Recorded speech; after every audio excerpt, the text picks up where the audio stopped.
السلام عليكم ورحمة الله تعالى وبركاته. إخواني أخواتي، مرحبا بكم معنا في فيديو جديد. إخواني أخواتي، نتمنى تكونوا كلكم على خير وبخير وفي أحسن الأحوال. اليوم إخواني أخواتي غادي نتكلموا على الدور ديال الميمة لاله عيشة في توجيه تحذيرات لبعض الأشخاص اللي تيكونوا إما في الخطر او لا تيكونوا محتارين في الامور ديالهم، وتتعطيهم بعض التوجيهات اشنو خصهم يديروا شنو ما خصهمش يديروا. كيف ما سبق وتكلمنا في الموضوع السابق ديال الوشوشه، تنكونوا جالسين تنسمعوا شي حتى يهضر معنا، ديك الهضره اللي تيقول لنا هي اللي تتكون، او لا مثلا تنكونوا في المنام ديالنا داك الكلام اللي تنسمعوه هو اللي تيكون. المهمه لاله عيشه شنو الدور ديالها في هذا الامر هذا الموضوع هذا مهم جدا، خاصكم تسمعوا مزيان وتستوعبوا الموضوع. قبل ما ندخلوا في هذا الموضوع اللي هو مهم للغايه، تنتوجهوا بواحد التحيه خالصه والشكر والتقدير لمنتخبنا الوطني اللي رافع راسنا بين المنتخبات، وتنباركوا ليه بالفوز العظيم، وتنتمناو انه يبقى غادي الى الامام ومن فوز الى فوز. دابا بغينا نتكلموا على موضوعنا ديال اليوم. في بعض الاحيان كاينين بعض الاشخاص تيكونوا اثناء النوم تسمعوا مرأة تتهضر معاهم، ما تيشوفوش وجهها، ما تعرفوش شكون هي، ولكن تسمعوا مرأة تتخاطبهم، تتقول لهم شي امور، مثلا غادي يتعرضوا للخطر او لا شي حد تدبر لهم مكيده، تسمعوا واحد المراه تتهضر معاهم تتقول لهم مثلا فلان دار لك وفعل لك، او لا مثلا ما ديرش ديك الحاجه ولا ما تمشيش للمكان الفلاني. اغلبيه الناس تيحصل معاهم هكا، تسمعوا مراه تتهضر معاهم، شكون الله اعلم تعرفوهاش شكون.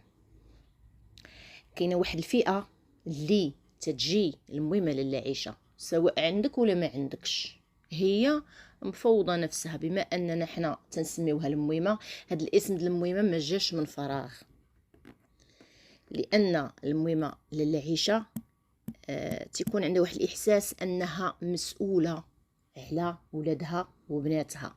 هي فعلا تكون مسؤوله على ولادها وبناتها، ولكن في بعض الاحيان تيكونوا شي اشخاص ما عندهمش لاله عيشه، ما عمرهم شافوها، ما عمرها وقفت عليهم ولا داروا لها شي شروط ولا زياره ولا حتى حاجه. من صغرهم تيكونوا مثلا في الخطر تسمعوها تتهضر معاهم، او لا تجي تتبلغهم رساله في المنام، او لا تتبشرهم بشي امور غادي توقع في المستقبل. اغلبيه الناس توقع لهم هكا. وفي بعض الاحيان تيكونوا هاد الناس هادو فايقين، يعني ما ناعسينش، ما غنضطرش انا حتى الناس عادي يجيو يهضروا معايا مواليا. تيسمعوا مراه تتهضر معاهم، اولا مثلا تيكونوا بحال مثلا غادي يوقعوا في شي خطر لا قدر الله، وتيحسوا بحال شي مراه تطلع عليهم، يعني ما تيشوفوهاش، تيحسوا بها في الخفاء. مني تتكون مثلا مركز في واحد الامر تتحس بشي مراه مراقباك، ولكن مني تدور تتلفت ما تتلقى حتى شي واحد. هذيك تتكون المهمه لاله عيشه تتراقب ولادها، يعني باش حتى الا كان الخطر غادي يوقع تتدخل في الوقت المناسب، لانه معروف على المهمه لاله عيشه ما عمرها تتخلى على ولادها، ولو انهم يديروا معها الاغلاط كيف ما نقولوا تتحوزهم وما تدوزهمش. كاينين بعض الناس تكونوا عندهم اصدقاء، يعني تكونوا عندهم مثلا اصدقاء في العمل، اصدقاء في الحياه الخاصه ديالهم من العائله، او لا مثلا غير اصدقاء، يعني تكونوا عندهم واحد الاصدقاء مقربين. وهذوك الاصدقاء المقربين تيكونوا بالنسبه لهذوك الاشخاص يعني هما كلشي في حياتهم، وتيكونوا هذوك الاصدقاء ماشي اصدقاء في الحقيقه، ماشي قلبهم عليك، ما تيتمناولكش الخير، يعني تيكونوا غير تينافقوك، تيعطيوك وجه ولكن الوجه الحقيقي ديالهم ما تيكونش باين في الاصل. تيكونوا مثلا في المنام تيسمعوا مرأة تتخاطبهم بخصوص هذاك الشخص، سواء مرأة ولا راجل، يعني اللي كانت في حياتك. مثلا فلانه راه قالت عليك وقالت عليك، او لا فلانه راه هزات لك الحاجه الفلانيه، مثلا هزات لك تصاورك، دارت لك فيهم السحر، راه خلوضات بينك وبين مثلا الناس اللي تتعرفيهم، راها ناويه لك الشر، او لا تتقول لك بعد من هذاك فلان او لا فلانه. تتكون هذيك المهمه لاله عيشه، تتشوف الانسان غادي في الخطر وتتجي تتدخل هي باش تتمنع هذاك الخطر. العديد من الناس تعرضوا للسحر وما عرفوش شكون اللي دار لهم السحر، والعديد من الناس تهزوا لهم الحوايج من البيوت ديالهم، سواء الملابس او لا الاغراض ديالهم، كيف ما بغاو يكونوا، ساعه، مكياج، اي حاجه تيتهزوا لهم. تيقول لك انا دائما تيمشيو لي الحوايج وما تنعرفش شكون اللي تيديهم ولا فين تيمشيو. تتجي واحد الوقيته تنكونوا ناعسين تنسمعوا مثلا واحد المراه تقول لك راه تهزوا لك تصاور، الا بغات تحدد لك الشخص راه تتحددوا لك، تتقول لك راه مثلا فلان وفلانه دار لك وفعل لك وترك لك. وفي بعض الاحيان تتعطيك تحذير ولكن ما تتحدد لكش الاشخاص، هي ما بغاتش. تتقول لك مثلا تهزوا لك تصاورك، تهزوا لك حوايجك، راه غيدار لك كذا، راه غيوقع لك كذا، رد بالك من مثلا فلان او فلانه. تتكون هذيك، يعني حنا تنسمعوا صوت مراه ما تنعرفوهاش شكون هي، مراه تتخاطبنا او لا تتحذرنا او لا تتبلغ لنا رسائل، ما تنعرفوش شكون هاد المراه. هذيك تتكون المهمه للعيشه. وكاين في بعض الاحيان حتى في اثناء اليقظه تتسمع شي حد تيهضر معاك صوت مراه، تتكون هي اللي اما تتحذرك او لا تتبلغ لك رساله. وكاينين الناس اللي تيشوفوا مراه، مثلا تنحلم نفسي غادي مثلا وغادي توقع ليا لا قدر الله شي حاجه خايبه، تتجي مراه تتجرني او لا مثلا تتخرجني من هذاك البلاصه الخايبه. هذيك تتكون المهمه للعيشه، هي اللي تتدخل في هذاك الوقت المناسب. وكاين في بعض الاحيان تتجي تتبلغ لك رسائل. دابا حنا ما هضرناش على عالم الجواد، حنا دابا هضرنا غير على الحياه ديالنا الشخصيه، سواء عندنا المهمه ولا ما عندناش، دايرين ليها مسائلها ولا ما دايرينش، زايرين ولا ما زايرينش. كاينين الناس اللي تيوقعوا هذا الشيء هذا تيوقع لهم من الصغر ديالهم وما تعرفوش شكون هذيك السيده اللي تجي تتهضر معاهم. وكاينين الناس اللي تيشوفوا امراه اما صغيره في السن او لا كبيره في السن، تجي تتهضر معاهم، تتوريهم شي حاجه، مثلا تيكونوا في اثناء المنام ديالهم تيوقعوا في الخطر، تجي تتنقذهم. او لا مثلا في اليقظه تيكون الانسان غادي في واحد الخطر، تجي اما تدير له واحد السبب تتبدل له داك المسار، او لا تصيفط له شي حد يعني تيجي في طريقه، اما تيشغلو على هذاك المكان اللي غيمشي له، او لا المهم تيتغير له داك المسار. دابا حنا تكلمنا على الناس اللي ما عندهمش علاقه بالمهمه ولكن تيحلموا هاد المسائل وتيحصل معهم هاد الامور اثناء اليقظه ديالهم، يعني ما غاديش يتسناو حتى ينعسوا باش يشوفوا هاد الامور. راه بزاف الناس توقع لهم هاد القصص هادي، وكاين اللي ما تينتبهش، يقول لك مثلا حلمت الوالده ديالي او لا جارتي او لا صاحبتي او لا واحد المراه ما تنعرفهاش. حيت كاين اللي تتجي عنده بشخص، يعني شي مراه تيعرفها، وكاين اللي ما تيجيش عنده ما تيشوفهاش، تيسمعوا غير الصوت، مجرد صوت. دابا غادي نتكلموا على الدور ديال المهمه للعيشه مع ولاد وبنات الجواد. عندي المهمه للعيشه وانا ما عارفش او ما عارفاش بانها عندي، تتجيني في المنام وتتخاطبني وتتوريني مثلا شنو خصني ندير. دابا حنا تكلمنا على الامور الحياه الخاصه ديال الناس والعامه، ولكن دابا بغينا نتكلموا على موضوع اللي تيخص الجواد. يعني ادوار الميمه لاله عيشه حتى مع ولاد وبنات الجواد. تتجي مرا في المنام تتخاطبني مثلا، تتوريني شنو خصني ندير، تخبط في الحال تعييت وما عرفتش، ما لقيت حتى شي مخرج. مشيت عند الشيوخ وعند الرقات وعند الفقهاء وعند ما شكون، المهم ما خليت فين مشيت وما لقيت حتى شي حل. ملي تشوفنا المهمه لاله عيشه تنتخبطوا في هذا الحال، تتجيك بالمنام وتتقول لك شنو خصك دير شنو ما خصكش دير.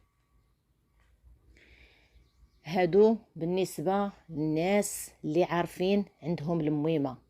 بالنسبه للناس اللي عارفين ما عندهمش المويمه، يعني ما عارفينش بانها موجوده، راه حتى هما تتجيهم بنفس الطريقه. ملي تشوفك تتخبط بزاف وتتبقى تدير شي حوايج، وخصوصا ملي الانسان صافي تيشعر بالياس، لان هاد الحال تيكون صعيب. كاينين الناس تيوقعوا لهم بزاف الحوايج وما تيخليو ما يديروا، وفي الاخر تييأسوا وتيبقاو يقولوا انا درت كذا ودرت كذا ولكن ما طلعت حتى بشي نتيجه. تييأسوا من حتى من الحياه ديالهم، تييأسوا منها. تيبدا يقول لك يعني ما عرفتش انا شنو خصني ندير، درت كل شيء وتا حاجه ما بانت ليا. هنا فين تقدر تدخل المهمه وتجي تقول لك ها شنو خصك دير وها شنو خصك دير وها شنو ما خصكش دير، يعني تتدخل في الوقت المناسب. كاينين الناس اللي تجيهم في المنام، يعني تجيهم بشخص امراه، اما تعرفوها اما ما تعرفوهاش، الام، الاخت، الجاره، الصديقه الى غير ذلك، سواء رجل او امراه. تجيه في المنام تتوريه شنو خصو يدير. او لا كاينين الناس اللي تسمعوا مراه تتكلم معهم في المنام، ولكن شكون الله اعلم، ما تعرفوش شكون. هذه كيف ما قلنا تتكون المهمه للعيشه هي اللي تتدخل ملي تشوفنا تنتخبطوا في هذاك الحال وما طلعنا حتى بنتيجه. بالنسبه لبعض الاشخاص اللي كيف ما قلنا هادوك تيكونوا الواصلين لواحد الدرجه، لدرجه انهم ما غنحتاجش لا نعس ولا نحلم ولا ندير حتى شي حاجه، تيجيو تيتواصلوا معايا هكا وانا فايقه وانا فايق. تنسمع واحد الصوت تيقول لي مثلا ها شنو خصني ندير وشنو خصني ندير في الامور اللي تتعلق بالحال. مثلا عندي سحر، تجي تقول لك راه عندك سحر فوسخ بكذا وكذا. عندي زياره، سير راه واقفه خصك تمشي دير مثلا الزياره، ولا خصك دير هذه ودير هذه، عندك شي شغل خصك دير. وكاينين الناس اللي مثلا عندهم مثلا سيدي حمو، عندك سيدي ميمون، عندك لاله ميمونه، لاله ملكه الى غير ذلك، اي ملك من الملوك عندك مثلا، وحرتي طول وعرض ما عرفتيش شنو غدير وشنو الحل وشنو خصو يدار. هنا تتدخل المهمه، تجي تقول لك اما في المنام او تتسمع صوت في اليقظه، او لا تتسمع واحد الصوت في المنام وانت ما شايف شكون الشخص اللي تيتكلم معاك. تجي تقول لك مثلا باش امورك تقاد ها شنو غدير وشنو غدير. ديروا بالكم عديد من الناس وقع معاهم هذا الامر هذا، تسمعوا مرات تتكلم معاهم تقول لهم شنو خصك دير وشنو خصك دير، اولا تجي تتبين لك شي حاجه قدامك ها شنو خصو يدار. اولا مثلا تنكونوا تنقصدوا شي فقيه كيف ما قلنا، هذاك الفقيه المعلوم اللي تيجي تيوقف عليك في المنام، تنكونوا تنقصدوا مثلا شي فقيه وهذاك الفقيه تيستغلنا. تجي تقول لك ما تعاودش تمشي عند فلان، اما تقول لك دار لك ودار لك، او لا تقول لك ما تعاودش تمشي عنده. ولكن في هذا العالم ديال الجواد غالبا هي اللي تتدخل، يعني مني ما تنعرفوش وتتلف بنا الوقت وتنحتاروا في هذا الامر وما تنلقاو حتى شي مخرج، هي الوحيده اللي تقدر تدخل. كاينين الناس اللي الجواد ديالهم هما تيوقفوا عليهم، مثلا عندك سيدي حمو تيجي تيوقف عليك تيقول لك ها شنو خصك دير وشنو خصك دير، ولا مثلا بغيت كذا وكذا، سواء زياره سواء صواب سواء اي شيء من امر الجواد. او لا كاينين الناس اللي مثلا عندهم جوادهم ما بغاوش يوريوهم، ما عندهم ما يديروا، حيت في بعض الاحيان الجواد ما تيبغيوش يوريوك، خاصك انت تبحث او انت تبحثي وتقلبي وتجتهدي باش تعرف شنو خصو يدار. او في بعض الاحيان تنبقاو نتخبطوا، تنبقاو نطرقوا هذا الباب وهذا الباب وهذا الباب وحنا غاديين، ها الشوافه ها الفقيه ها المقدمه ها المقدم ها ما عرف شكون هذاك، ها انا مشيت لواحد الولي من اولياء الله الصالح ونبدا نسول هذوك الناس اللي تيكونوا مكلفين تما اللي تيكونوا جالسين في داك الولي، ها انا درت هادي وك الحق وما تنلقى حتى شي باب. داكشي اللي تنديرو ما كاينش، اللي تنديرو ما كاينش، نخسر الفلوس وما نخلي ما نديرو المجهودات وما تنطلع حتى بشي نتيجه. تتشوفك تتخبط في هذاك الحال، تتجي هي تتوريك. اغلبيه الناس هي اللي وراتهم المهمه لاله عيشه شنو خصو يدار شنو ما خصوش يدار. وكيف ما قلنا وفي لحظات الخطر راها تتجبد ولادها من وسط العافيه، يعني ما تتخلاش على ولادها.